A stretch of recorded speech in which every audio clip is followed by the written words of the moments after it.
Good morning. Good morning. I am up early recording this for the second day of our Women of Faith who changed or influenced Christianity. So today I'm talking about sharing with you Sojourner Truth. She was born in 1797 and she died in 1883. And she is known as a voice for freedom and justice. So, Sojourner Truth was an African American abolitionist, women's rights activist, preacher, and reformer whose bold life changed.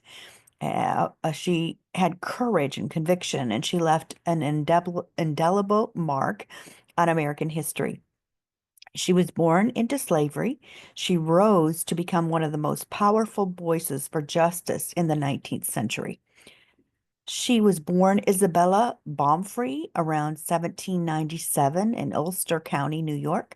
She was one of many children, 12, from her parents were James and Elizabeth Baumfree, who were both enslaved by Dutch-speaking landowners. Dutch was her first language, and she endured harsh treatment from a series of slave owners. At the age of 9, Isabella was sold at an auction for $100 and a flock of sheep. She continued to suffer abuse and hardship until she finally took a courageous step to free herself and her child. She escaped in 1826. Truth escaped slavery with her infant daughter, Sophia, and her enslaver broke a promise to grant her freedom. That's so she decided to, leave slavery, escape. She sought refuge from the Van Wagenen, I guess that's how their name was pronounced, family. They were Quakers who assisted her in legally securing her freedom. 2 years later, in 1828, she achieved a historic legal victory. She successfully sued a white man to reclaim her son, Peter, who had been illegally sold to the South. This case made her one of the first Black women in the United States history to win a court case against a white man. In 1843, after profound spiritual encounter, Isabella changed her name to Sojourner Truth. So it's so and then Journer and then Truth. Sojourner Truth. Her name really, originally born name was Isabella, but she legally changed it, and she explained that she was sojourning because of the call she felt from God to travel the country and preach the truth, particularly regarding slavery and women's oppression. Though she was illiterate her entire life, she became an eloquent and charismatic speaker known for her passionate oratory and deep biblical knowledge and boldness in confronting injustice. And she would say, "Ain't I a woman?" And and in 1851, at the Women's Right Convention in Akron, Ohio, Sojourner delivered her most famous speech, "Ain't I a Woman?" This speech confronted both racism and sexism, challenging the prevailing belief that excluded Black women from full citizenship and spiritual equality.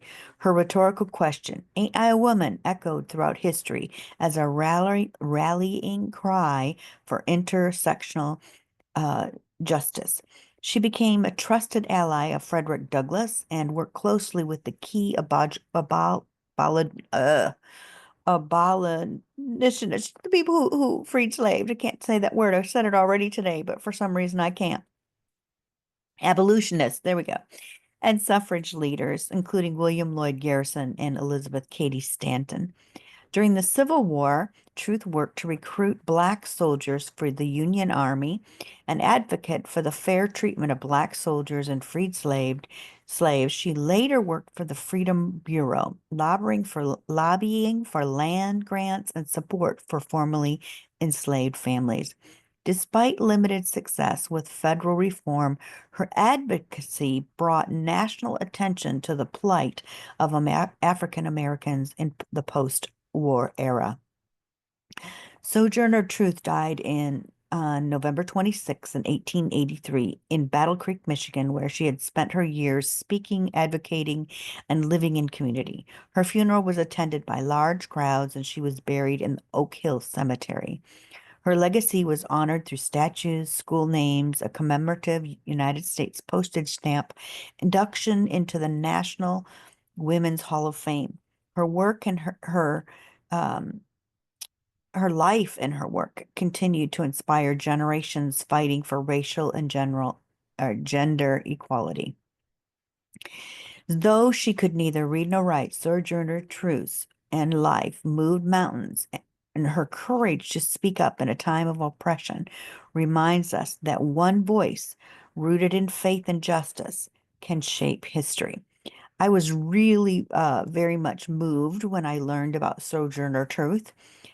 What a legacy to leave behind. I hope you enjoyed it, and we'll see you again tomorrow.